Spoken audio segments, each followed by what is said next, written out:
Lynn, thanks for coming on. I really appreciate it. What's cool about social media is that, through like YouTube, Instagram, Facebook, you can meet people that you probably would never meet before. And, what we share in common is not only the guitar, but that you also went to MI. So, what did you go? Yes, yes, that was me. Yeah, you did what's that, private study or what was it? What was the program called? The program it was still GIT, even though the school started as GIT and then it morphed into Musicians Institute. So what I did was that I did the associate's degree program that they started doing stuff like that like in the mid to late 90s, and then it just updated really like spontaneously. And so what I did, I have my associate's degree in guitar performance, and that was from GIT, so the Guitar Institute of Technology. Hmm. And I started when I was 19. I was fresh out of high school, and I moved here from a suburb of Boise, Idaho, a little town called Eagle, Oh, okay. and I got I got accepted with a scholarship. I started. I gave myself the summer off, so I started in October of 2014.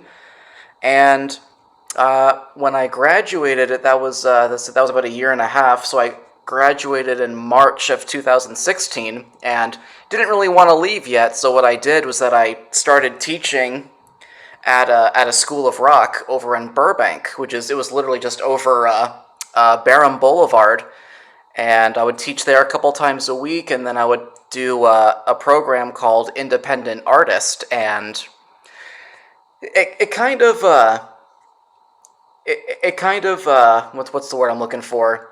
Let's just say that there were a lot of classes from IAP that I already took in GIT, so I was like, oh, what did I do here? I probably could have done like audio or the bachelor's program, Oh, because okay. MI actually they started a master's program about a year ago, maybe a year and a half ago, and I was like, wow, had I stayed a little bit longer, I could have gotten my bachelor's and then move on to a master's degree. Right. So, what made you decide to go to GIT? I mean, other than some other music school. So GIT, honestly, just Was it it's the kind of a funny story. reputation? So like, Mhm. I actually had never heard of GIT when I visited. I was actually visiting my dad. My parents were splitting up back then, and my dad's like, "Hey, you know what? You're at that age, so maybe we ought to look for school." So I'm in Sacramento, Mhm. visiting him, and he's like, "Oh, you know what? We'll just go down to SoCal. We'll visit grandma, and we'll look at some schools." And I wasn't sure. I was 50-50, like music, or did I want to end up joining the military. I wasn't sure if it Wow. was going to be the Air Force Mhm. or the Marine Corps, and which was like I would be the first person in my family since my grandfather, because he was a Navy guy, Oh, and okay. I was kind of 50-50 on everything.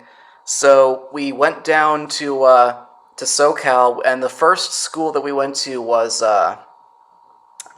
it was some school in Pasadena, I think, or somewhere in that area, Hmm. and I'm trying to think what's out there. tried music school.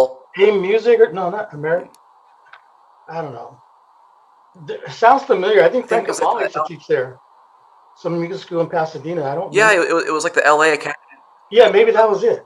Yeah, I know Frank something Kamal. like that. Because I yeah, because there was like two of them that have like the similar name, and Okay. just the vibe being in there.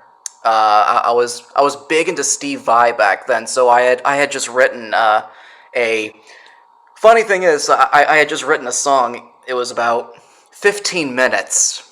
It was a 15-minute song, Wow, like that's it it. was like a Satriani Steve Vai kind of style. This is way before my interest in jazz fusion, Okay. and uh, since I was playing more metal music, they weren't too the school wasn't too excited about that. So they were like, "Oh yeah, like it's cool that you like metal." So they're like showing me like John Coltrane stuff and just giving me a tour of the school and Right. like, "Oh, like how do you feel about this kind of jazz?" And I'm like, not really." So Hmm. I was kind of bummed out, and then my dad's like, "Well, we have one more college that I found, and it's in Hollywood." And I was like, "Oh wow, we got to go to where all the stars are, where all the traffic is," and Right. me being an out of towner, I was like, "Oh yeah, traffic in Hollywood, how bad can it be?" But then it's like you get there and it's just like you can't go anywhere. Right. So we stop at the parking garage where the Lowe's Hotel is, Hmm.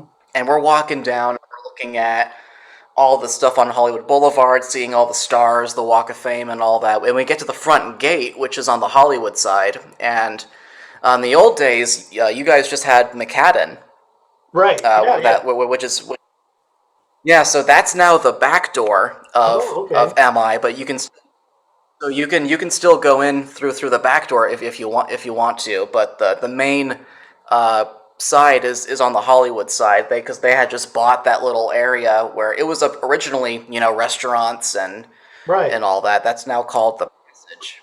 So Oh. we walk in, and this the security guy is saying, "Hey, do you guys have an appointment?" And I'm like, "No, I was 16 at the time, and I was like, "Hey, I'm 16, and I'm looking to go to school here when I graduate." And it's really cool, like there's a security guy like on the boulevard, and then you go halfway into the passage, and there's another security guy, and then there's the main security guy inside the actual building. Mhm. So it was really safe, and then I'm just looking around, like we're walking down like the brick like the brick road that goes down to the alleyway, and I'm just seeing long-haired dudes with their Ibanez's and their Right. BC Riches, and a Hmm.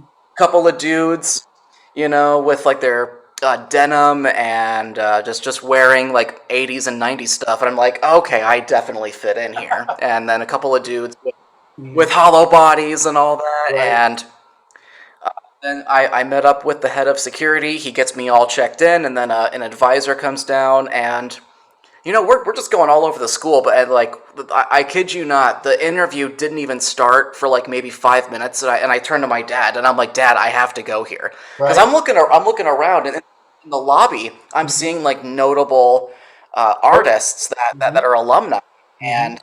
and one picture uh, was there that like greeted me, and I was like I have to go here. It was a picture of Paul Gilbert, and I'm Nice. like, what? No, like Paul Gilbert went here, and Hmm. like I'm like 16 at the time, and I'm getting into Mr. Big and all that, and my advisor that was giving us a tour, she was like, "Oh yeah, Paul Gilbert was here at 17, and Hmm. after he graduated, he taught here immediately." And I was like, "Wow, no way!" And Right. originally, the original GIT building was like across the street from the its location now, and I was like, "Wow, this is outstanding! I can't believe Paul Gilbert came here. He taught, so maybe I have a chance." Hmm. Hmm. And Well, what's pretty cool much is, like.